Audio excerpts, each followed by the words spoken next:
Salut les béliers, j'espère que vous allez bien. On va faire un tirage pour la semaine, donc on va voir c'est quoi les messages pour vous. C'est un tirage général, donc il faut prendre ce qui résonne selon votre situation. C'est quoi les messages pour les béliers? Qu'est-ce qu'ils ont besoin de savoir cette semaine? S'il vous plaît, donnez-nous les messages pour les béliers.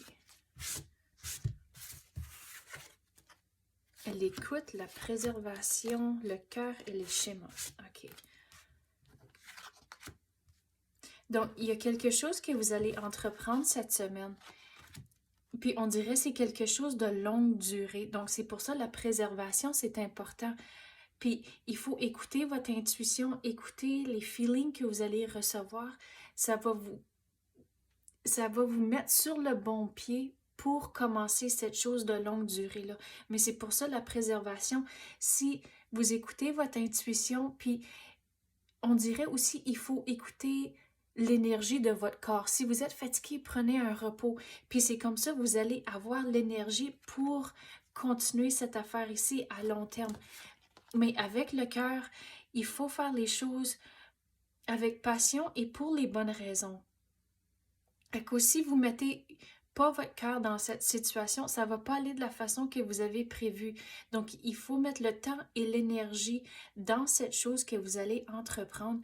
Mais tout au long de ce trajet ici, il faut vraiment écouter votre intuition, écouter votre propre corps. Comme j'ai dit, quand vous êtes fatigué, prenez le repos, mais aussi prendre soin de vous-même. Assurez-vous de bien manger et d'avoir assez de sommeil, puis toutes ces affaires-là, d'avoir les bonnes vitamines. Puis je sais que je ne suis pas un docteur, mais il faut prendre les bonnes vitamines ou même aller consulter un docteur si vous avez quelque chose que vous soupçonnez avec votre santé. Mais il faut tout écouter votre corps, écouter aussi votre santé mentale, que si vous semblez quelque chose est pas trop équilibré, il faut trouver des façons à rééquilibrer vos émotions et vos pensées. Et c'est comme ça va vous aider et vous allez partir du bon pied avec cette chose à long terme. Mais il faut avoir un plan, surtout ici avec les schémas.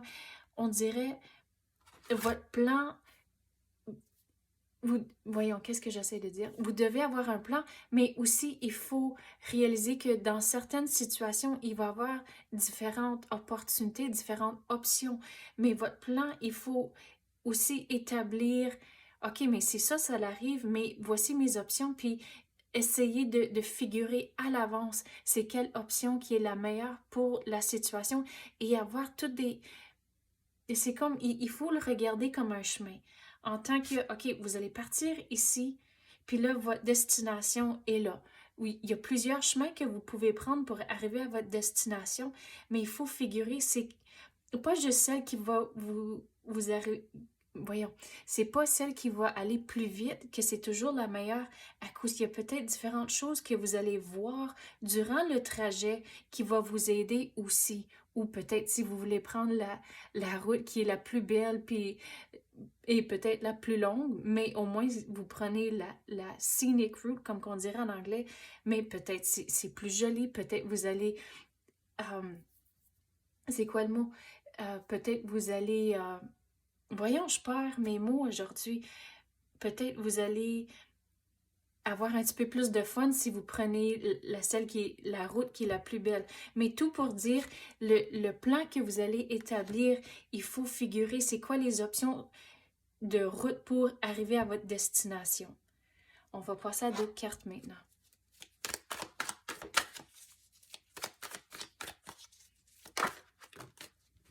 Regardez, vous allez commencer quelque chose de nouveau. Mais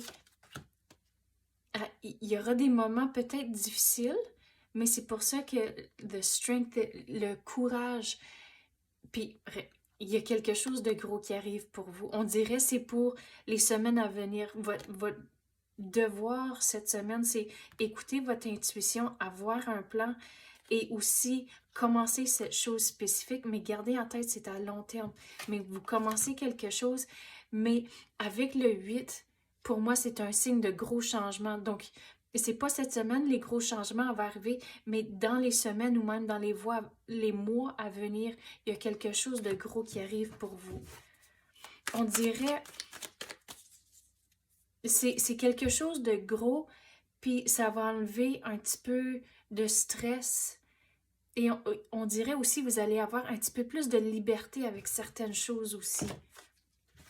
Regardez, vous, vous allez partir de quelque chose, mais regardez, vous êtes en contrôle. Puis aussi, avec le plan que vous devez établir, il ne faut pas amener le bagage du passé, à cause que si vous regardez les passagers, ils ont pas de bagage avec eux. Mais il faut réaliser que vous êtes en contrôle de la barge pour aller n'importe où ce que vous voulez, mais c'est qu'il y a des choses qui est arrivées dans le passé, puis il y a des chances que ça va revenir avec le plan que vous allez établir, mais de pas amener tout le bagage, mais c'est arrivé comme ça dans le passé, puis des affaires comme ça. Non, non, carte blanche. Gardez en tête que c'est vraiment le nouveau que vous allez entreprendre. Donc, tout le stuff dans le passé, laissez-le dans le passé. Mais ici, on avait parlé d'équilibrer les émotions, puis les pensées, puis toutes sortes d'affaires. Puis regarde, ici, c'est tout en vague. Mais regarde, si vous reprenez le contrôle, vous écoutez votre corps et vos pensées, vous allez retrouver le calme. Donc, c'est ça que j'ai pour vous, les béliers. J'espère que vous avez aimé ça. Si oui, tapez le like ou même activez la clochette. Je l'apprécie énormément. Merci d'avoir écouté et à la prochaine.